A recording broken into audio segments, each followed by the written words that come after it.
Okay, arrangement dengan motion. Okay, so kita ada shape. Okay, ini properties dia. Shape, volume, surface tension, viscosity, compressibility dengan diffusion.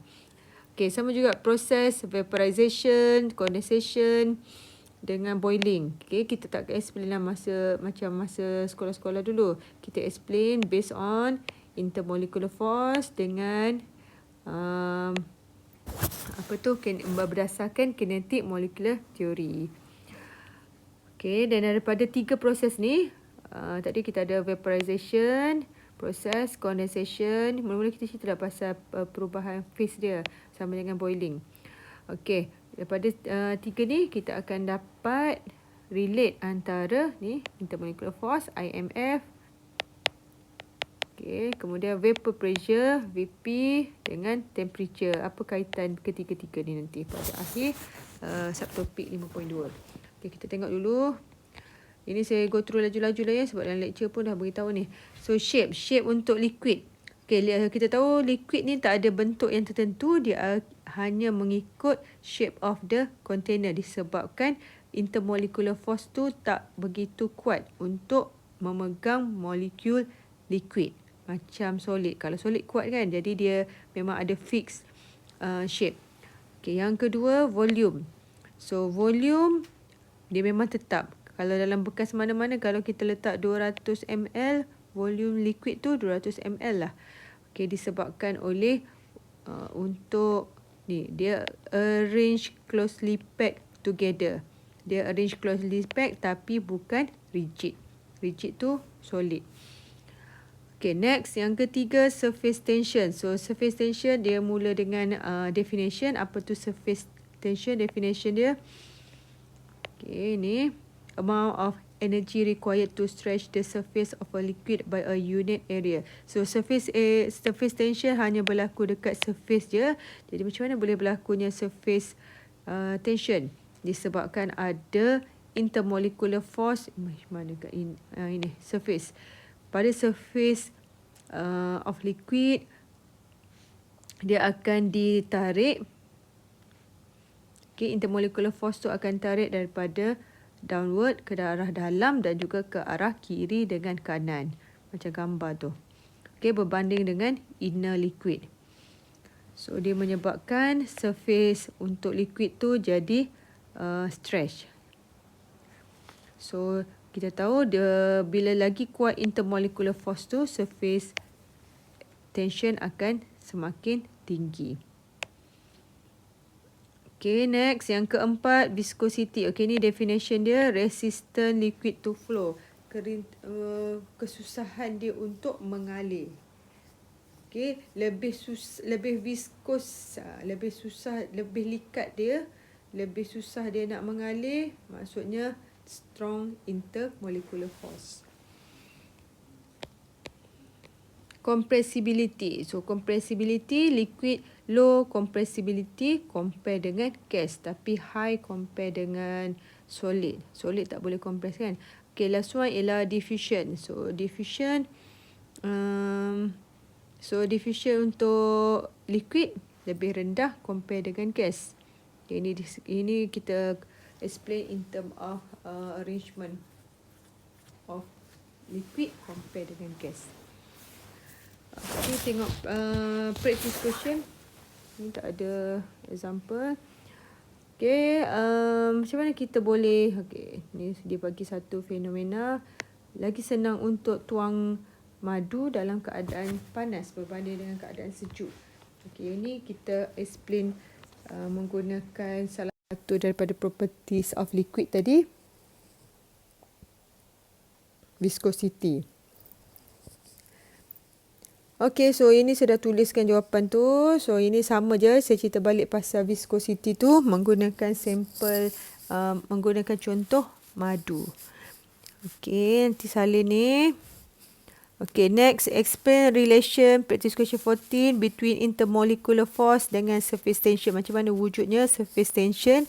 Kita explain menggunakan intermolecular force. Jadi kita tahu tadi kalau dekat permukaan dia akan tarik daripada arah ke dalam dan juga kiri dengan kanan. Okay, saya ambil juga daripada explanation yang kita dah cover tadi tu. Okay, nanti ini pun salin. Practice question 14. Okay, ni proses yang ada dekat dalam subtopik kita ni. Vaporization, condensation dengan boiling. Okay, so untuk setiap ni, dia compare dari segi, okay, ni proses physical change dia. Liquid kepada gas, gas kepada liquid. Ini liquid kepada gas. So ini temperature. So untuk vaporization pada mana-mana suhu. Okay, kalau untuk boiling pada specific temperature and pressure. So ni dekat tempat yang mana dia berlaku, surface. Okay, kalau untuk boiling berlaku pada surface dan juga pada dalam liquid. Okay, selalunya kita compare vaporization dengan boiling lah sebab dia proses yang sama, cuma berlaku perbezaan pada temperature, pada keadaan kawasan dekat mana berlaku tu. Okay, then kita ingat tadi masa dekat learning outcome tu, kita perlu explain proses ni in term of kinetic energy dan juga motion. Ni. So ini ada explanation dia. Kinetic energy increase, jadi dia boleh overcome intermolecular force dalam liquid, barulah dia boleh bertukar jadi gas.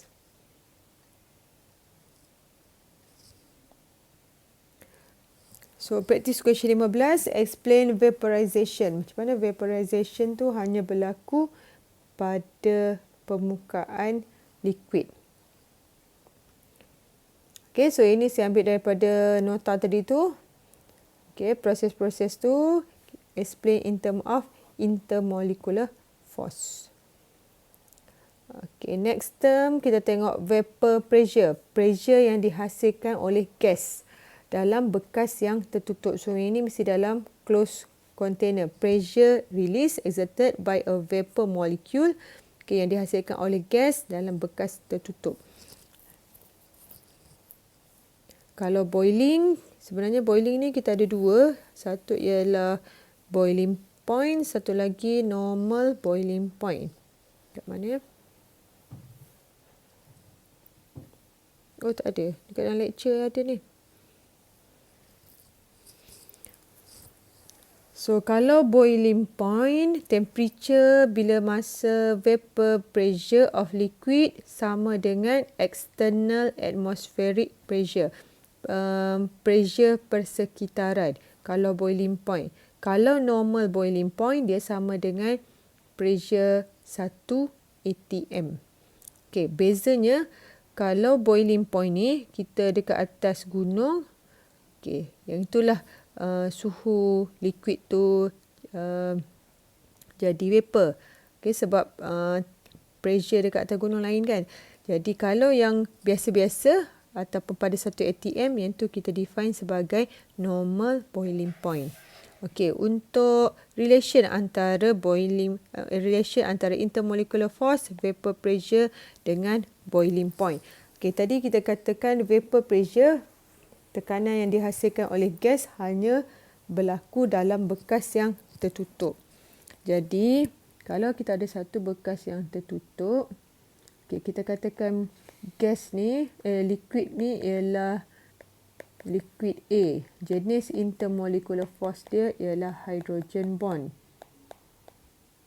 Kita tahu hydrogen bond bonding yang kuat, jadi susah untuk liquid tu nak jadi gas. Okay, kita panggil liquid tu sebagai less volatile liquid. Jadi bila dia susah, okay, katalah satu lagi kita ada dalam bekas yang bertutup juga. Kita ada liquid B. Liquid B ni intermolecular force dia London je yang paling lemah. Jadi katalah pada suhu 100 degree. Okay. Dah banyak dah liquid ni bertukar jadi gas. Sebab dia punya London force, intermolecular force dia lemah. Tapi pada liquid A, 100 degree baru ada 2 biji gas. Okay. So, bila ada semakin banyak gas, okay, jadi vapor pressure ataupun pressure yang dihasilkan oleh gas tadi tinggilah. Sebab dah banyak gas berbanding dengan liquid A. Jadi kalau strong intermolecular force, vapor pressure jadi low. Sebab susah dia nak bertukar jadi gas. Dan boiling point-nya tinggi. Okay, sebab dia perlukan lebih banyak energi untuk membebaskan liquid jadi gas.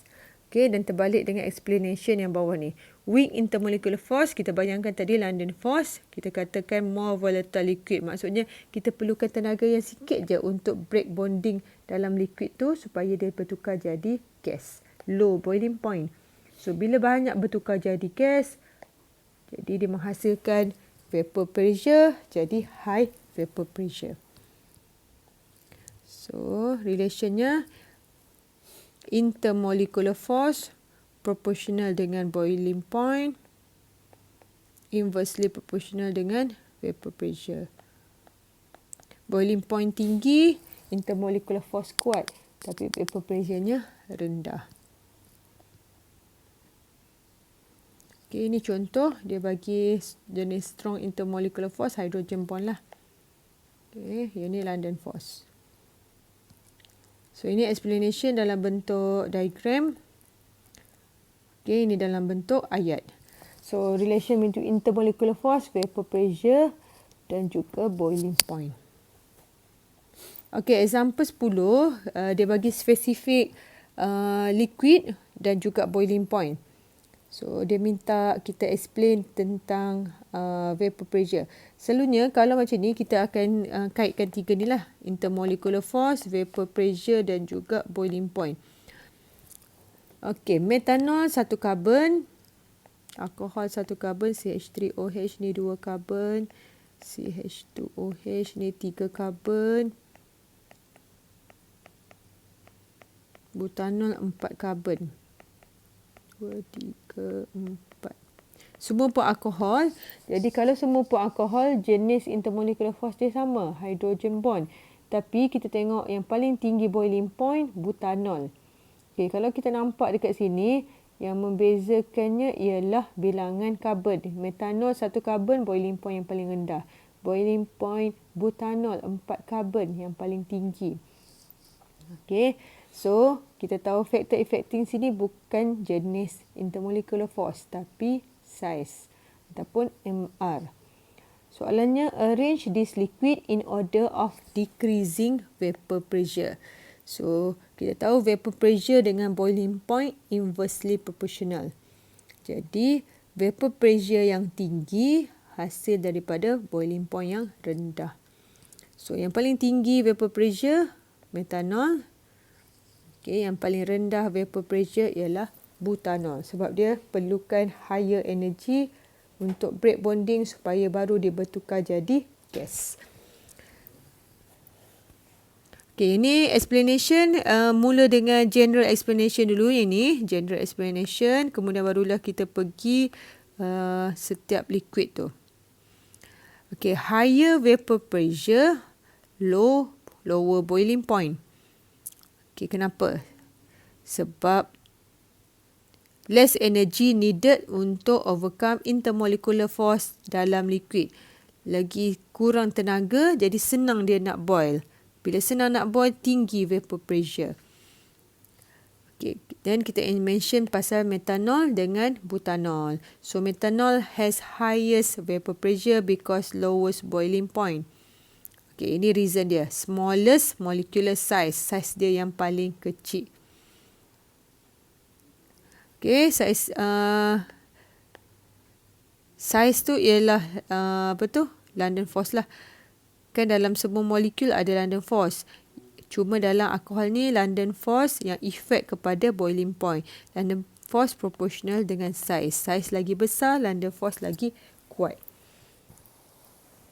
Okay, so yang ni kita cerita pasal yang lowest vapor pressure, butanol, disebabkan dia biggest molecular size.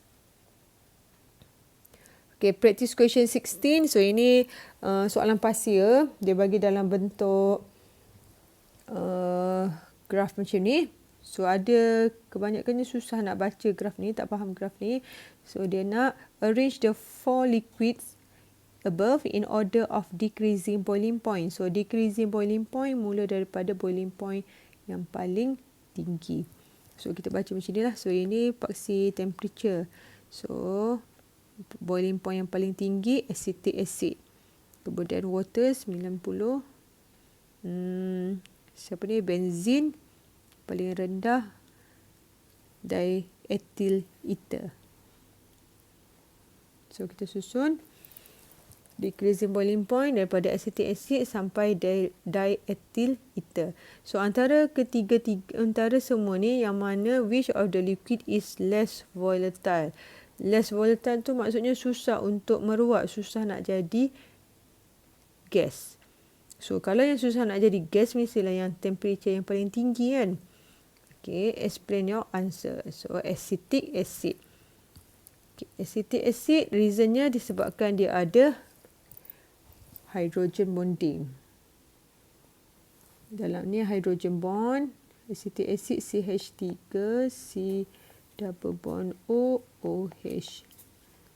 Ini water. Okay, dua-dua ni ada hydrogen bond. Ni hydrogen bond, ini pun hydrogen bond. Okay, walaupun hydrogen bond untuk water, dia boleh buat banyak, 4 hydrogen bond. Tapi untuk acetic acid, hydrogen bond dia lagi stable. Namanya dalam bentuk diamond. Nanti belajar SEM2. Benzin tak ada hydrogen bond. London force. Okay, diethyl ether pun sama. London force. Tapi bezanya disebabkan oleh saiz lah ni. Okay, so explanation ada dekat sini. Okay, last explain effect of temperature on vapor pressure of liquid. So temperature yang rendah maksudnya dia boleh boiling point yang rendah boleh menghasilkan vapor pressure yang tinggi. Okay, so ada explanation di situ. Okay, practice question 17. Compare antara propanol. Propanol ni alkohol. So kita tahu alkohol ada hydrogen bond. Compare dengan propanol. Propanol aldehyde. Aldehyde tak ada hydrogen bond sebab O dia dekat hujung, sebelah O tu tak ada H. Bentuk dia macam ni, CH3, CH2, C double bond O, HO ni sebelah dia carbon, jadi dia tak boleh form hydrogen bond. Tapi dia ada dipole-dipole. Okay, explain your answer in term of strength of intermolecular force. Jadi kita mention pasal jenis intermolecular force lah, dipole dengan hydrogen bond. Okay, ini relationship antara ketiga-tiga tadi ni. Okay, so itu je dulu untuk liquid, nanti kita sambung untuk solid. Terima kasih.